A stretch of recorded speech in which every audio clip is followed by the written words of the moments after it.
September 18th, 2023, our bi-weekly cover crop check. We're just south of the Dodge County Fairgrounds on a healthy soil, healthy grower water participant. We're in week 18 with the corn crop, and we're in week 14 with the cover crop. So the cover crop was planted 4 weeks after the corn.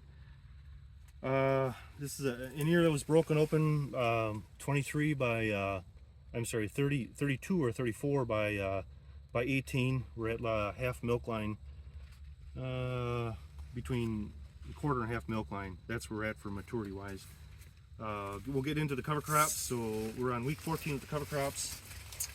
Our annual ryegrass is what we see, which is our grass right here. We don't have much annual ryegrass where we stepped into. Here's our buckwheat. This is one of our shorter buckwheat plants. We've usually got a lot taller buckwheat plants. Kale or rape. This is we knocked it over on our way in. That's what the kale or rape is at. Vetch. Right here, if you can see that with the tape measure.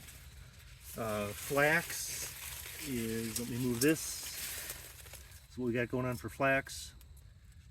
And I think the other one that I missed here yet, that we got going and growing, there just isn't much here. There's some clover. I got some clover right here. I'm going to pull out with the tape measure, and I got a little clover right there. Residue on the bottom. We can see this was a wheat field from the previous year, and I'm really surprised that there's this much residue that's on the ground. But I guess in essence that is a good thing. We have been wanting to bring our thermometer with us and give you the ground temperature, but we forgot to do that today. And some of these corn leaves, when you pull on them, we can see that, I don't know if I'm going to be able to get to show this, but the earthworms are already pulling these bottom leaves that are dropping off down into the ground. So the earthworm had started to pull this leaf.